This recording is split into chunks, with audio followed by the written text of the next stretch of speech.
Vicky pros கோச்சார prediction தோழிகளுக்கு அன்பு வணக்கங்கள். மீன ராசிக்காரங்களுக்கு இந்த மார்ச் 2026 எந்த மாதிரியான கோச்சார நிலைகள் இருக்குது அப்படின்னு பார்த்தீங்கன்னா, இந்த மாதத்தில் ஒரு மாதிரி 2 பிரிவாக பிரித்து சொல்வேன். ராசிநாதனுடைய வக்கர நிலை மாறுதுன்றது மிகப்பெரிய நல்ல அமைப்பு, வக்கரகதி நிவர்த்தி அடையக்கூடிய அமைப்பு.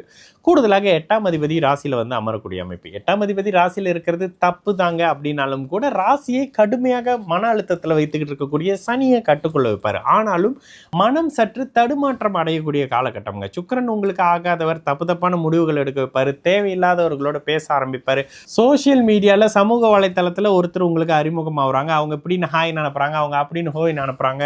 இது அப்படியே புதுசாக மனசுக்குள்ள அப்படியே பட்டாம்பூச்செல்லாம் பறக்குதுன்னு நினைக்கக்கூடிய மீனராசிக்காரர்களுக்கு இது ஒரு வகையான வலை வீசக்கூடிய தூண்டில் போடக்கூடிய சம்பவம்ன்ற மாதிரியான சில விஷயத்தை வந்து பண்ணுங்க. ஆனாலும் இந்த இடத்துல சில விஷயங்கள் நடந்திருக்கும், சில அறிமுகங்கள் வந்திருக்கும். சற்று நிதானமாக இருக்கக்கூடிய அமைப்பு, கணவன் மனைவி அமைப்புகளில் கூட சில 3வது நபரினுடைய தலையீடுகள் வரக்கூடிய அமைப்புகள் தான் இந்த காலகட்டம். அப்போது மீனராசிக்காரங்கள் சற்று நிதானமாக இருக்கக்கூடிய அமைப்பு, எந்த விதமான இன்வெஸ்ட்மெண்ட்குள்ளேயும் போக தேவையே இல்லாத ஒரு மாதம்னு சொல்லுவேன். இந்த புதனெல்லாம் 12ஆம் இடத்துல இருந்தால் இப்படி வந்துடுதுங்க, அப்படி வந்துடுதுங்க, நான் ஸ்டார் லிங்க் மாதிரி ஒரு சன் லிங்க் ஒன்று அனுப்புகிறேங்கன்ற மாதிரியான விஷயம்லாம் பேசுவீங்க. இதெல்லாம் வேலைக்கே ஆகாதுன்ற மாதிரியான சில தன்மைகள் இப்போ உங்களுக்கு புரிய வரக்கூடிய அமைப்புகள் தான். இப்போதைக்கு மனதை சற்று நிதானமாக வச்சுக்க முடியலங்க, ஒரு மாதிரியாக இருக்குது, டப்புன்னு பயமாக இருக்குது, அழுக வருதுன்றக்கூடிய நிலையில் இருப்பீங்க இளைய பருவத்தினர். ஆனாலும் சற்று நிதானம் தேவை, யாரையும் நம்ப வேணாம், பொறுமையாக இருக்கக்கூடிய காலகட்டம். நைட்டு தூக்கம் இல்லாமல் பயமாக திக்குன்னு இருக்குது, இந்த மாதிரியான அமைப்புகள்லாம் இருக்கும்.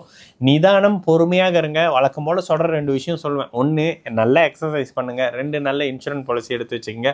ஆரோக்கிய தொல்லைகள் வரக்கூடிய காலம்னு சொல்லுவேன் 8ஆம் அதிபதி கொஞ்சம் வர்றதுனால. இந்த 8ஆம் அதிபதி 7ஆம் இடத்தை பார்த்தாலே கணவன் மனைவியோட அமைப்புகளில் ஒரு மாதம் கணவன் அங்கே போயிட்டாருங்க, வீட்டில் தனிச்சே இருக்கிறேன், பயமாக இருக்குது, யாரோ ஒருத்தர் பேசுகிறாருங்கன்ற மாதிரியான தேவையில்லாத தொடர்பு கணவனுக்கோ மனைவிக்கோ வரக்கூடிய அமைப்புகள் இருக்கும்.